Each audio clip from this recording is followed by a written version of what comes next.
escorted by Bruce Home Training. Bridesmaid Molly Gallagher, escorted by Bruce and Ryan Steve. We'll say all the sides are coming in as a pack. I have no control over that. But I do want to thank Bridesmaid Morgan Lane and Bruce and Dan for waiting till I called their name.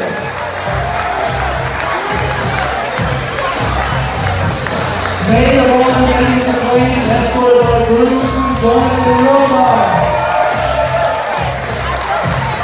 Maid of Honor Allison Lane, escorted by Bruce and Ryan Yao. Maid of Honor Jennifer Morgan, escorted by Bethany and Jeremy Lee.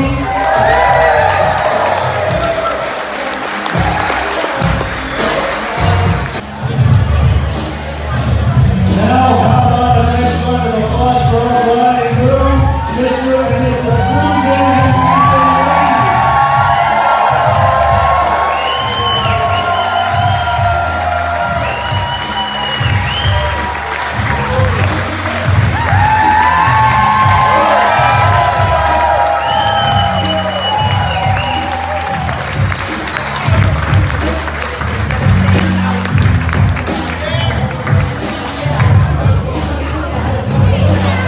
Bride, Dave McLean, is going to give a welcome speech.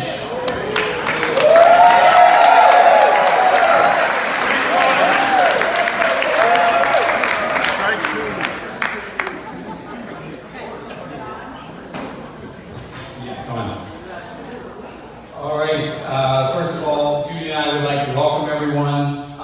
And like always, we start at the top. We want to thank Almighty God who gives us everything we need. We want to thank Uncle Dave, Father Dave Liberator, who, like I said earlier, marks every single important moment in our lives, going all the way back to Judy and Jeannie's baptism. And we also want a special thanks to Tim and Kathy Lee, without whose gracious help this celebration would not be what it is today. So we thank them very much for that. And also we want to thank everyone who traveled to be here. This is I don't want to block anyone here, but am I right? It's a big day. Obviously, it's a big day for Susan and Ethan, and it's a big day for our family, and obviously a big day for me as a father.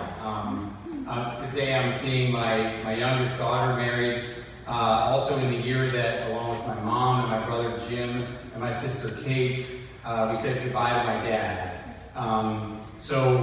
Torches are passing in all directions, and because of our trust in the plan that God has for us, it's actually all good. It's all good. So now what I'd like to do is say a few words about Susan and Ethan. And Susan, what I'm going to do is I'm going to talk about three separate moments with Susan that frame out her character.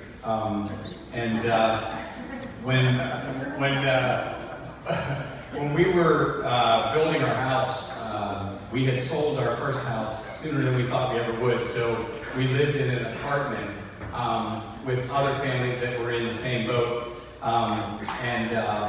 It was all seven of us. Susan was 2 years old, so there were all seven of us in a 2-bedroom apartment. Susan actually slept in the walk-in closet.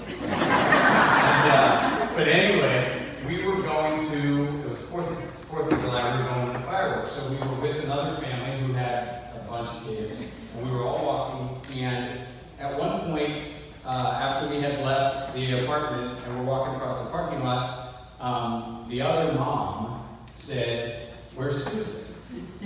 And I got that feeling that a dad gets when you know it was your turn to watch. and I was like, oh, I don't know. So I double back. I go back to the door we came out of the apartment, knowing that somewhere we left Susan behind. So on the way back, I'm thinking I'm gonna encounter this red-faced, crying kid, like with a cop standing next to her, you know? So I get there and I open up the stair tower, and she's sitting on the bottom step. And when she sees me, she gets this big smile on her face. And it's like she's thinking, why I knew you'd come back. She sat there and waited. You know, I was actually amazed. This is like my 5th kid, and I'm like, this is new territory. She's never happened before, you know. And I pictured Susan, instead of screaming and crying, it's like an Ellen DeGeneres moment. She's like, well, now I'm in a pickle. I'm pretty sure I'm too short to reach that doorknob. So I'm just gonna sit right here. But I was amazed. I was actually amazed. And then the other one, if we go about maybe 4 years later, she was probably, I'd say she was 6. And we were going to Mass, and we would pull the van up, and everyone would get out, and then I would park the van in. So it's February, so it's like, I don't know, maybe 11 degrees or something like that. You know, there's like snow and ice and everything everywhere. So characteristically, Susan's the last one out of the game. So I go around, and I help all the kids get out. So as Susan's coming toward me, I said, Susan, where are your shoes? And she looks at me with the same big smile, and she says, I couldn't find them. So she rides all the way to church. And as she says that to me, she's got her arms out, and she's already leaning into this dive into my arms. She's like, well, now you're carrying me. So, I'm amazed again. And then at Mass, I look over at her, so I'm like, this is like really something. I look over at her, and you know, I see her sitting there with her bare feet, and she's just like,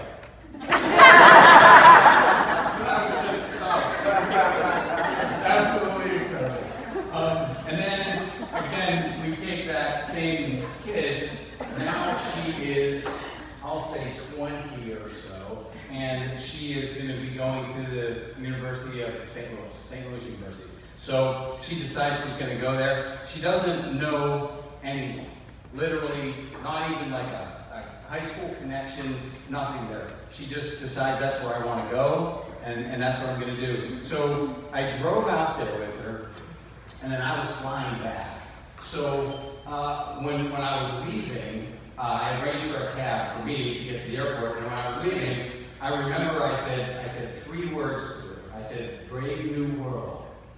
And she looked at me with the same big smile on her face, and she said, "Yep."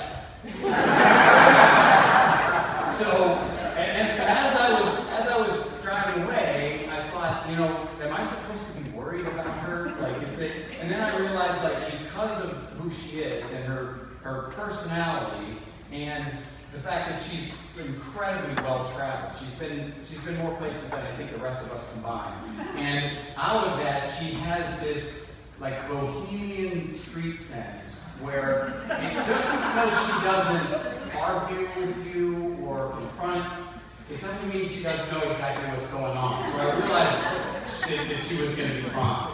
So when I think of Susan and the fact that I'm a father with 5 kids, Susan, in summary, was my soft touch kid. I didn't raise my voice with Susan. I didn't need to do that. Now that's not true of all of them. You know who you are.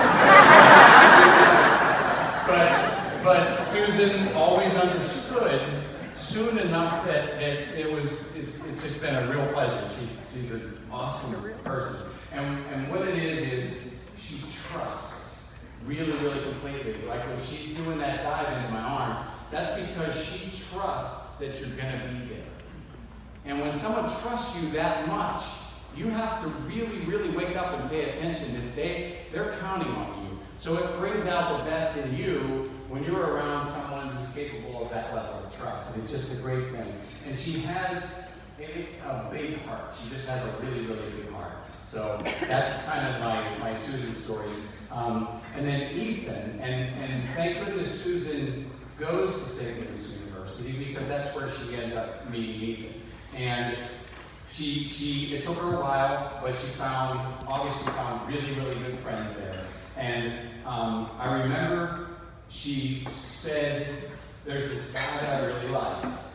And so we, of course, were asking, well, what does he do and all this kind of stuff. And she says, well, he's a drummer in a band. and that was the first thing we knew about for a long time. And we're like, well, you know, so, but luckily, our family is kind of immune to stereotypes. We really are, because of how we raised the kids and everything like that. Because, you know, I'm sure some dads would be like, oh, not a doctor or a lawyer, a drummer in a band. But we really aren't like that. And I can give you a perfect example of why. Judy, I'm like a Deadhead. I'm a big Grateful Dead fan. So I tortured Judy over the years of coming with me to like Grateful Dead and all this kind of stuff. Well, this one time, I think it was 1995, was the last time we saw Jerry Garcia. And we were at Three Rivers Stadium, and you go in and they're searching everyone. I mean, they're literally like patting people down as you go through. So we go through, we give our tickets, and we go through, we're on the other side. And Judy says, you know, they didn't even search us. And I said, Judy, that's because we look like Ken and Barbie.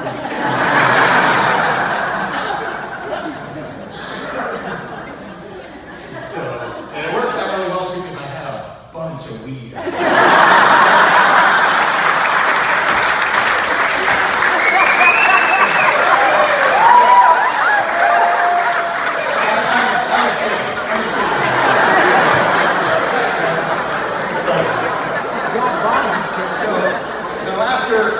Resist all the stereotypes. Then it was at Camden's christening. It was at his baptism. Ethan came to Pittsburgh, and I meet this kid, tall, handsome, thoughtful, always a gentleman. He really is. He's always a gentleman. That's one of the things I admire a lot about him.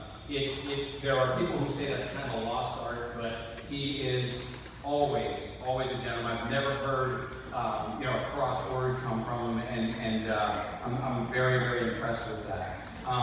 So when you look at his sort of resume of things, you kind of encounter stereotypes at the other side. So Ethan went to Prince of Peace Catholic Grade School, Jesuit Preparatory School in Dallas, St. Louis University for his undergraduate work in business, then an accelerated MBA program, and then at his work, he is the vice president of finance.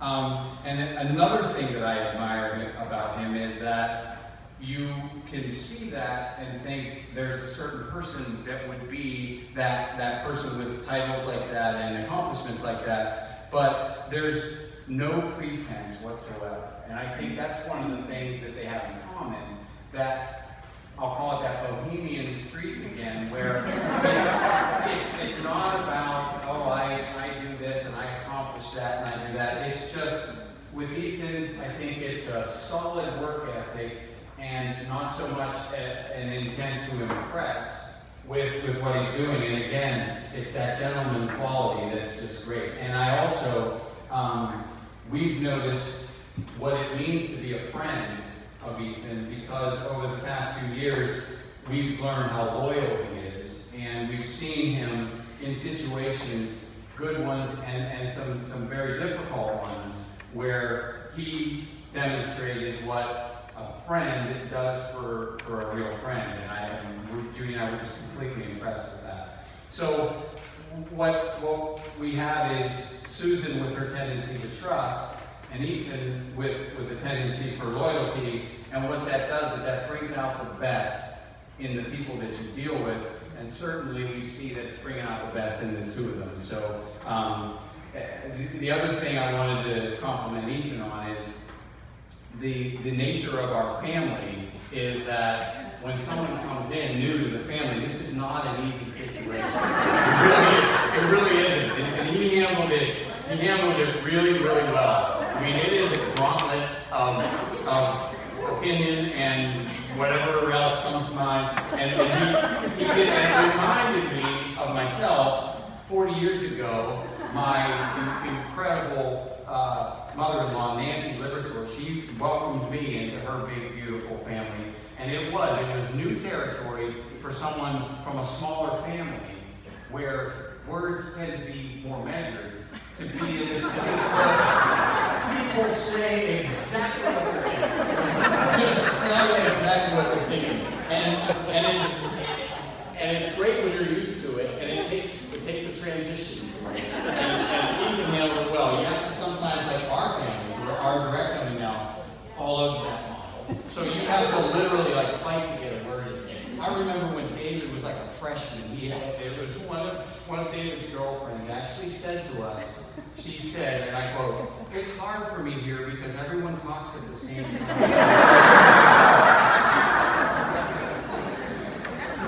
But Ethan's done a great job with that whole thing, and I really admire him for that. So, I'm on page 2 here.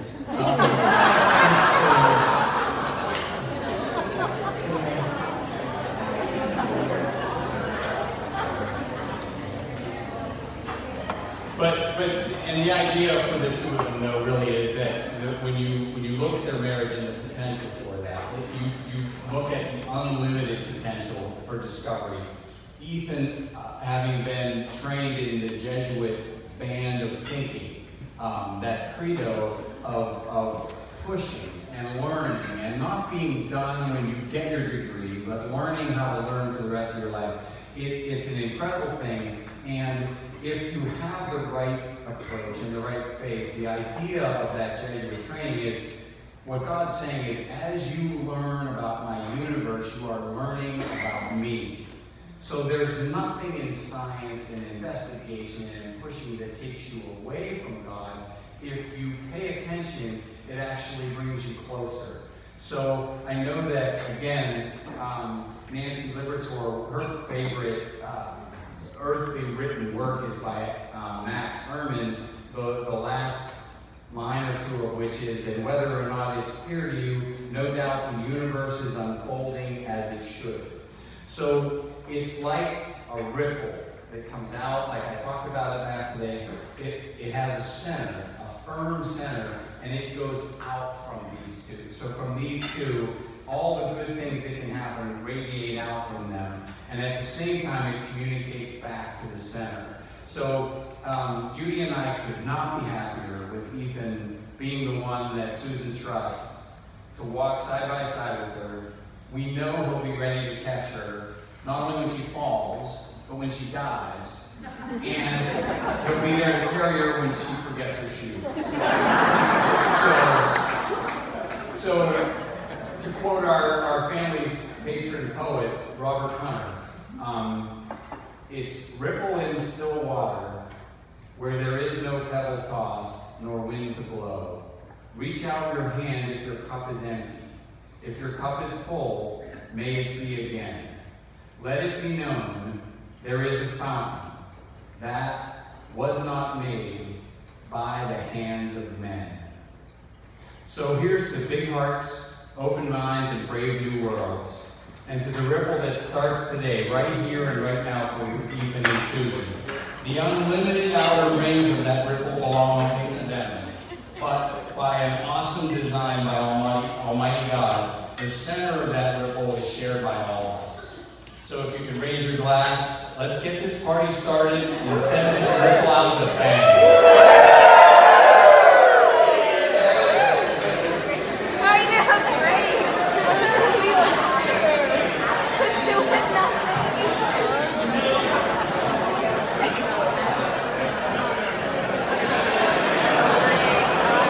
Dave, would you be kind enough to give the microphone to Father Dave?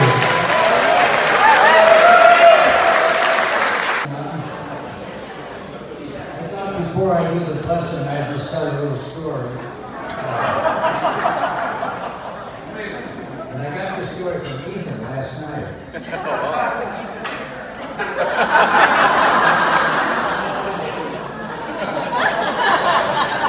He was telling me that he was at a class reunion a few months ago, and he bumped into a fellow that he hadn't seen for quite a while, and he went up to him and said, "George, how are you? I haven't seen you for a while. What's going on?" He said, "Oh, not much." He said, are you getting married, or are you married? I'm getting married next month. And George said, "No, every time I meet a girl that I really like, I bring her home, I introduce her to my mother, and she finds something wrong with her. Either her teeth are crooked, or she has a silly smile, or an ugly voice, or whatever. And he said, after a while, I just got tired of it, so I quit. There's no one in my life. And he said, but finally, I met a girl that was just like my mother. She looked like her, she thought like her, she even sounded like her. So Ethan said, well, that's great, but what happened? He said, well, I took her home, and my father couldn't stand it.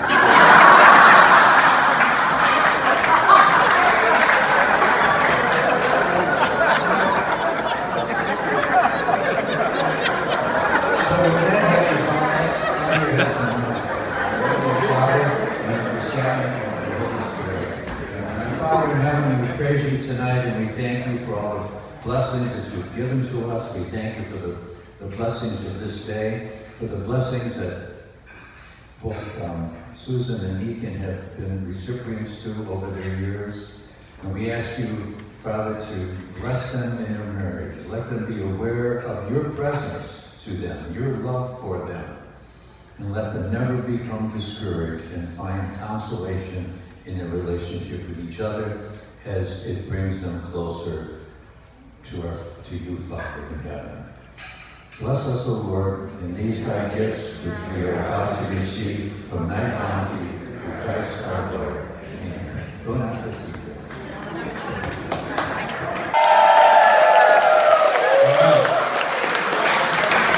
So first I want to leave with saying, Dave, I can't follow that. You ended with a weed joke, so pretty classic. Also, how many Daves and Ryans are there here tonight? At least 53, right? I want to thank Dave and Judy, Tim and Kathy, our grandparents, the aunts, the uncles, the cousins, the friends, some of whom we've known a long time, some that are getting to meet both sides of the family for the first time. I'm very thankful that we're all able to be here today, and for those who are not able to be here today, we think about those family and friends as well, and are thinking about them and loving them. So I'm going to be short and sweet. I know we've got 3 other speeches following this, and we all want to eat and drink and have a good time and dance. So I'll just say a few words about Ethan and Susan, and then we can get started with the party. Ethan, and my brother, there's always been a little bit of brotherly rivalry. So I don't know if everybody else in the room knows, but Ethan and I got engaged a day apart. So you beat me to it, man. You did the proposal beforehand, and then you got the wedding scheduled in before November. I don't know how you did it. And I don't think you would have been able to do it without this wonderful support network we have here today. They've done a wonderful job putting on this celebration. So can we give a big hand to the people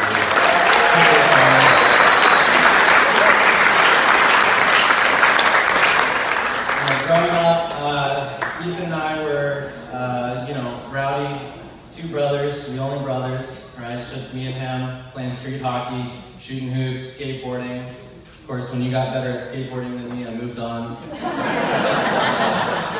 Moved on to music, which you also had a love for, right? So you followed me to that hobby as well and became a better drummer than I am. So, there's that. But we did come together through music and through those activities. And, through high school, we got caught up in different things. But after that, I think we started to come together and really become friends. It's been, I'd say, I wish that we could see each other more now because you're living in St. Louis, but I know that that we'll have many more times together where we'll be able to develop that friendship that we started years ago. Susan, when you came into our lives, it was such a wonderful moment because, Ethan and I are brats. So for someone to be able to come into our lives and understand the good pieces of us and put up with our philosophical nonsense, our arguments about the nothingness of everything. Yeah, right, that word.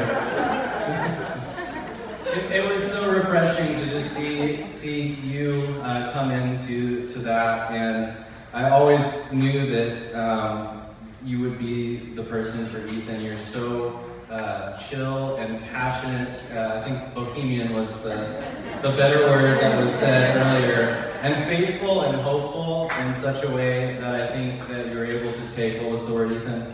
Bullshit. Bullshit. And turn it into something meaningful and lovely.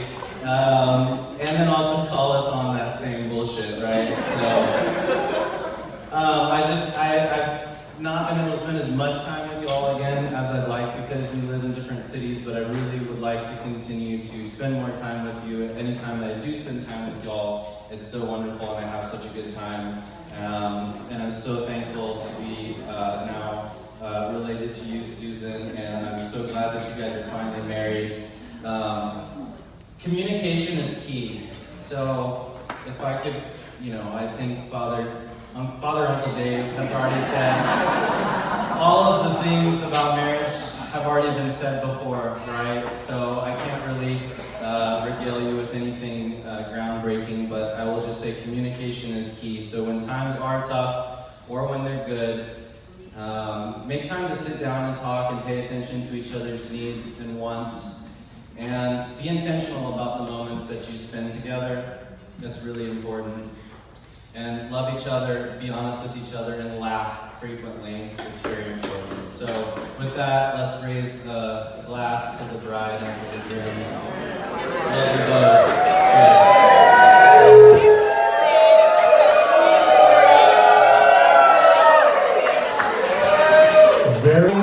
So the maids of honor now we speak. Welcome to Pittsburgh. I know a lot of people traveled a lot of distance to be here tonight, so we appreciate that. And I wanted to start by thanking my parents and Tim and Kathy. This weekend has been amazing. Everything has gone so well. Without the support of people like family and friends, this would not be what it is today. And that being said, I also thought I'd never be standing here. I knew the wedding would happen, but I didn't know that I was going to be standing here speaking, so just bear with me. I just think that Susan and Ethan are perfect for each other. They are both just non-judgmental. They are loving, they are caring. What I have seen from Susan and the friendships that she makes, it's unbelievable the type of connection she has with people. Her friends know her inside and out. They know everything about her. They would do anything for her. Susan is, I'm the oldest. I grew up, I'm only 6 or so years older, but Megan and Allie sort of have more of the childhood, high school memories and things. But it's been really awesome to see Susan's friendships. I had the pleasure to meet everybody, a lot of the girls at the bachelor party. But one of the things that stands out are just the quality of friendships that they have. Ethan has this quiet convictedness about him. He observes what's happening. He takes it in. He's listening to you. A lot of people in our family, you might be talking to them and you realize, like, the minute in, they're not listening to you. So when I find someone that I can tell is actually listening and looking at you and appreciating what you're saying, it means a lot. So, Susan, you found the perfect partner. This has been wonderful watching you guys grow. Ethan has been baptized by this family with craziness. It's a very difficult thing to come into our family. We are very loud and tend to get louder. So you fit right in. I don't really know how. I think it takes a lot of work on your part. But you're a perfect match. Everything has been perfect. Yeah, I love you both.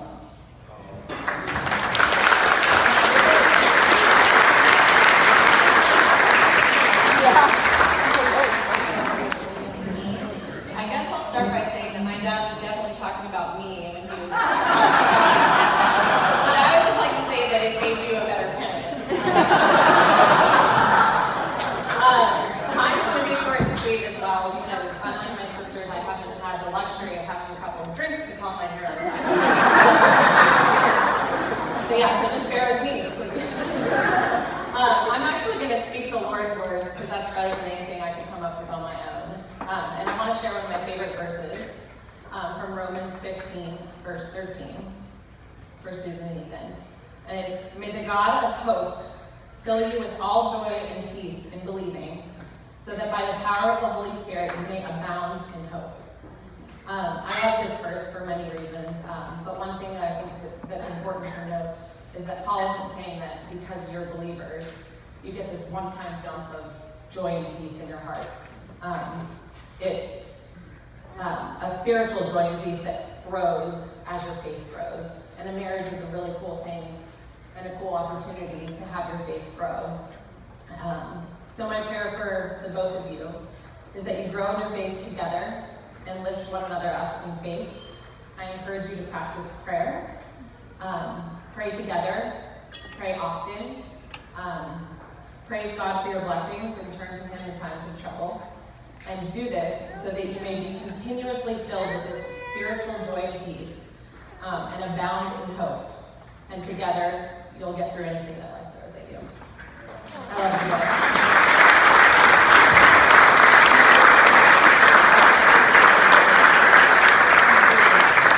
I'm the last one, so I might be the shortest in this group. But I'm Megan. I'm Susan's sister and the second youngest of 5. So being the second youngest, Susan and I were really close growing up. We shared a lot of rooms. We were on sports teams together, which sucked for her. But I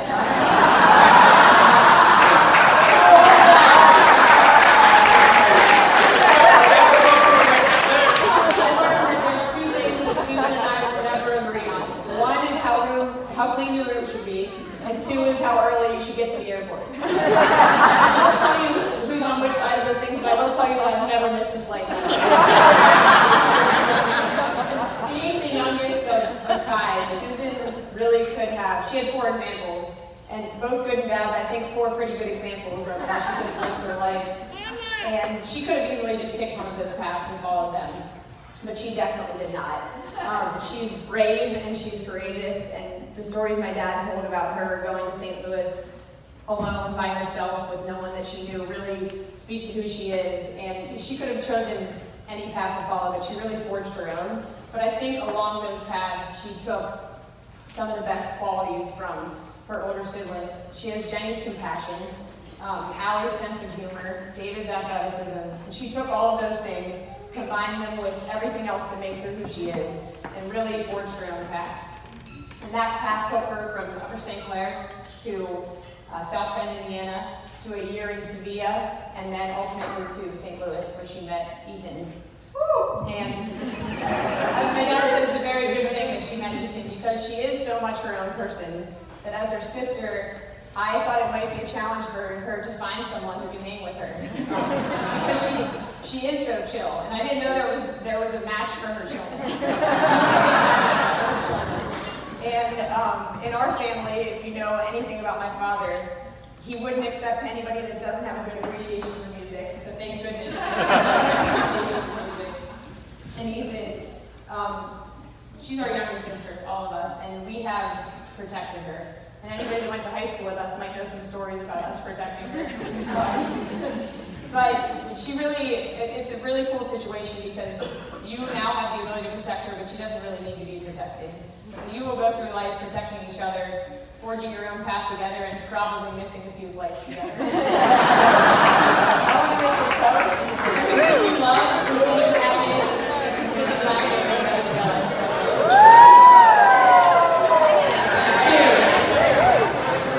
Thank you for Jeremy, Jennifer, Allison, and Megan. How about giving them all a round of applause?